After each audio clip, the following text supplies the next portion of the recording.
As many of you know, I've spent the last 6 years trying to translate from being a practitioner to producing theory. And a lot of the questions that I'm engaged with are with oppositions, or conceptual oppositions, which seem to not allow us to move forward, but they come very specifically from the practice of handloom weaving, from the world of handloom weaving. So one big opposition that was the tradition modernity opposition, because while it's real and it exists and it has political implications, it also meant that handloom weavers could not see themselves as having promising futures in a modern world, because handloom was seen as being traditional. So I needed a concept that would help me move past this, and in that sense, innovation was a very useful way to do it, because we could talk about traditional practices, and when you make the shift from innovation to creativity, then because craftspeople are known to be creative, I could use the idea of innovation to try and bridge that opposition in a way that allowed for more promising futures for. Another opposition was the doing and thinking opposition. So the people who did were manual labor, and the people who thought were clever, and they used their brain. And this was a very, here is where the musicians helped me a lot, because they saw themselves as clever people who sang. So, and they had very clear steps, because they both did and they thought. They had very clear steps. The first step was that they had to build skills through repetition, so constantly repeat the same activity. The second thing was to learn rules through imitation. So imitation was not necessarily a bad thing, but you had to learn how to observe, otherwise you could not imitate. A third step was to become fluent, to learn fluency through variation. And then, when faced with a challenge or at a time of a performance, that was when you exhibited or attempted to be creative. So while clearly it looks like the beginning steps are more manual or doing, and the later step is creative, they are very clear that one leads to the other, but you're actually engaged with doing and thinking all through. Now, where this helps the political battle between the manual labor and the thinkers was that, first of all, you had to, in order to acquire craft, you have to do repetitive work, and you have to imitate. And both these actions are seen as being signs of lack of creativity and productivity of weavers, and therefore we should use machines and replace them.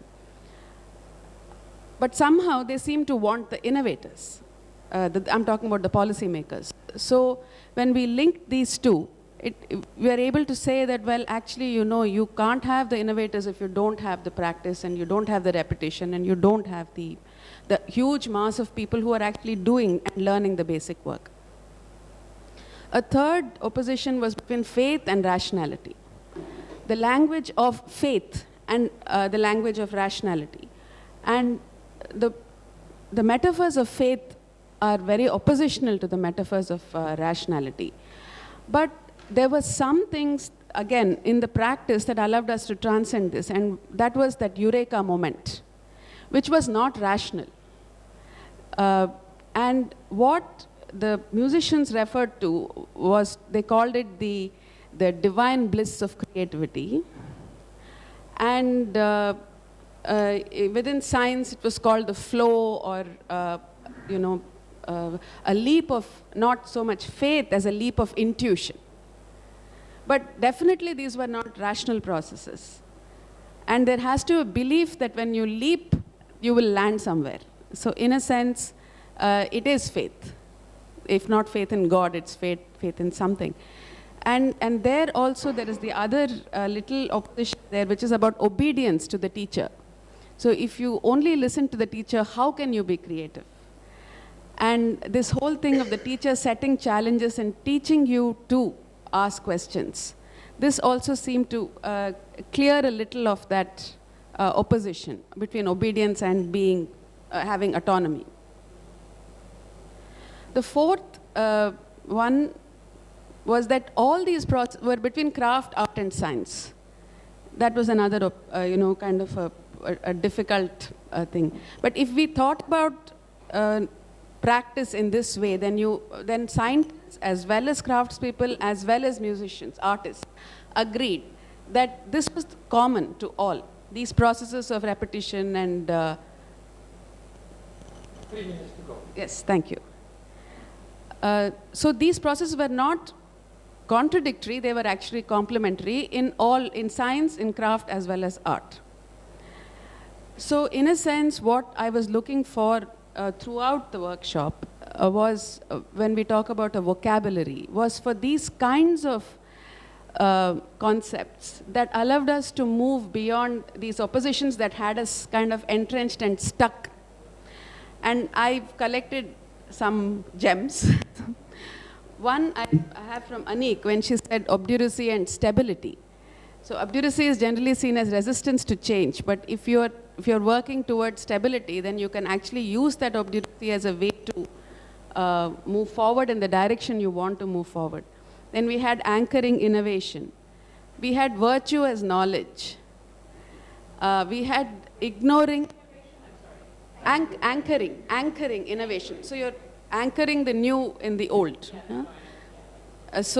And to think of virtue as knowledge, as something that has to be taught and can be taught, and that it is a privilege to have learnt it, in a sense. It's an epistemic privilege, like Aarti said. And the difference between, in a way, the collude between ignoring and ignorance. Technical and material literacy. Steering transitions rather than disruptive change.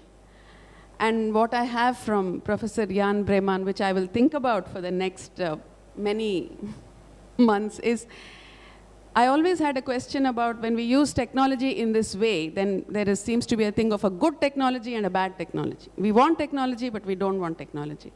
And what I really liked, he offered me a way out of that, which is the capital and technology collude. And I think that is something that will allow me to think about technology for weavers without bringing in technology that might not be productive for them.